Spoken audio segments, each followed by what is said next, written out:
Good morning students.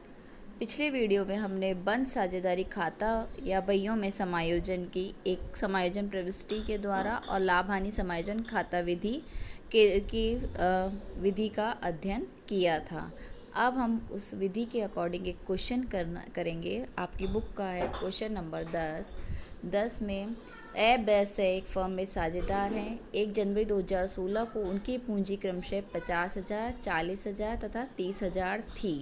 वर्ष 2016 में खाता बंद करने के बाद यह पता चला कि साझेदारी समझौता के अनुसार साझेदारी की पूंजी पर 10% वार्षिक की दर से ब्याज, ए को 30,000 रुपये वार्षिक वेतन, से को 6,000 रुपये कमीशन का प्रावधान लाभ बांटने से पूर्व नहीं किया गया। यह साझेदारों में यह समझौता हुआ कि चिट्ठे को बदलने की बजाय अगले वर्ष के प्रारंभ में समायोजन प्रविष्टि कर दी जाए। यह मानते हुए कि पूंजी स्थिर है, समायोजन हेतु क्रिया दिखाते हुए फर्म की पुस्तकों में जनरल प्रविष्टि कीजिए। अब पहले मैं आपको प्रश्न समझाती हूँ। देखिए, समझौते के बाद क्या क्या गलतियाँ मिली हमें। एक तो साझेदारी की पूंजी पर ब्याज रह गया, ठीक है, यानी तीनों साझेदारों को पूंजी पर ब्याज, इंटरेस्ट ऑन कैपिटल नहीं दिया। एक हमने ए को सैलरी नहीं दी, 30,000 रुपये का वार्षिक वेतन नहीं दिया। से को 6,000 का कमीशन नहीं दिया। यानी कितनी मिस्टेक मिली आपको? 3 मिस्टेक मिल गई आपको, ठीक है। आप इनका आपको सुधार करना है। और प्रश्न में कहा है चिट्ठा बदलने की बजाय अगले वर्ष समायोजन प्रविष्टि कर दी जाए, यानी जनरल प्रविष्टि कर दी जाए, एडजस्टमेंट एंट्री कर दी जाए, ठीक है। और एक इसमें ध्यान दीजिएगा, यहाँ पे लिखा है यह मानते हुए कि पूंजी स्थिर है, पूंजी फिक्स है, ठीक है। तो इसमें अब जैसे आपको इंटरेस्ट ऑन कैपिटल निकालना है तो इसमें किसी भी तरह की ओपनिंग कैपिटल निकालने का आपको कैलकुलेशन करने की आवश्यकता नहीं है। और दिया हुआ भी है इसमें 1 जनवरी 2016 की पूंजी, और इस पूंजी स्थिर है तो इसका मतलब इसी पूंजी पर आपको इंटरेस्ट लगाना है। अब देखिए हम इस प्रश्न को हल करते हैं। अब हम निकालेंगे। फर्स्ट हमारी क्या गलती निकली? Interest on capital. देखिए, ए की पूंजी कितनी दे रखी है? 50,000। 50,000 का 10% हम निकालते हैं 5,000, ठीक है। उसके बाद बी की 40,000, 40,000 का 10% बी के क्रेडिट साइड में 4,000। उसके बाद सी का 10% 30,000, 30,000 का 10% 3,000। क्लियर हो गया। और अब इनका टोटल लगाइए, 5, 4, 9, 10, 11, 12, 12,000। जो यहाँ आपने क्रेडिट में लिखा है, फर्म के कहाँ लिखना है? डेबिट में। ध्यान दीजिएगा, जो यहाँ क्रेडिट में लिखा हुआ है फर्म के डेबिट में आपको लिखना है। दूसरी मिस्टेक देखिए, दूसरी है ए की सैलरी। ए की सैलरी 3,000 रुपये वार्षिक वेतन। ए का वार्षिक वेतन क्रेडिट साइड में 3,000, ठीक है। बाकी किसी में कुछ नहीं लिखना तो आप डैश लगा दीजिए। यहाँ क्रेडिट, फर्म का डेबिट 3,000 लिख दिया। नेक्स्ट पॉइंट है आपका सी का 6,000 रुपये कमीशन। तो सी को अब हम कमीशन देते हैं। सीज कमीशन, सी का बाकी सब में कॉलम में। अब सी के क्रेडिट साइड में हम लिखेंगे 6,000, ठीक है। ये फर्म के डेबिट में 6,000।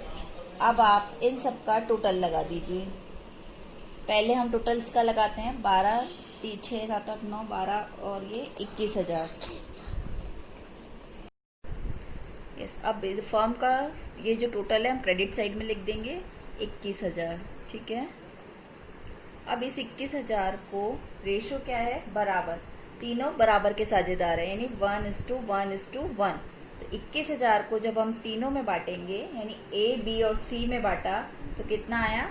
7,000 डेबिट, 7,000 बी का डेबिट और 7,000 सी का डेबिट कर दिया ये। उसके बाद अब हम सभी कॉलम का टोटल लगाते हैं। कॉलम का टोटल ए का 7,000 देखिए यहाँ पे, फिर 8,000, अगेन 7, उसके बाद 4,000, 7,000 और टोटल आया 9,000। क्लियर हो गया। अब वापस क्या करना है? मैंने आपको बताया था डेबिट और क्रेडिट दोनों साइड का टोटल लगाया, और जिस साइड ज्यादा है, 8,000 ज्यादा है, 7 और 8 में पहले ए का कर रहे हैं, डेबिट और क्रेडिट। डेबिट और क्रेडिट में 8,000 ज्यादा है, तो 8,000 वाली साइड में कितना ज्यादा है? 1,000। ये लिख दिया। जो संख्या बड़ी है, दोनों में जो संख्या बड़ी है वो वहां पर हम अमाउंट लिख देंगे। डिफरेंस का अमाउंट लिख दिया गया। 7,000 और 8,000, डिफरेंस का अमाउंट 1,000 मैंने क्रेडिट कॉलम में लिख दिया। अब आप बी के कॉलम में देखिए, 7,000 और 4,000, डिफरेंस कितना, 3,000। और कौन सा अमाउंट पड़ा है 7 और 4 में, 7,000, तो यानी डेबिट कॉलम में हमने लिख दिया 7,000। ठीक है। उसके बाद 7,000 और 9,000, डिफरेंस कितना, 2,000, क्रेडिट साइड में क्रेडिट करके 2,000। 9,000 बड़ा है 7,000 से, तो ये हमने यहाँ पे 2,000 का डिफरेंस लिख दिया। अब देखिए आपके एडजस्टमेंट एंट्री बनाना इजी हो गया। एडजस्टमेंट एंट्री कैसे बनेगी, ये क्रेडिट है, ये डेबिट है, ये क्रेडिट है। कौन डेबिट हुआ ना, आप देखिए 20 करंट अकाउंट, क्या लिखेंगे, 20 करंट अकाउंट डेबिट, कितना अमाउंट है, 3,000। क्लियर हो गया। क्रेडिट कौन है, ए, तो 2 इज करंट अकाउंट, कितना अमाउंट, 1,000। उसके बाद सी यानी 2 सीज करंट अकाउंट, अमाउंट कितना आया, 2,000। ये हमारी एडजस्टमेंट एंट्री हो गई। अब हम इसकी नरेशन लिख देते हैं। Adjustment of partners account made. ये आपका क्वेश्चन नंबर 10 सॉल्व हो गया। Thank you.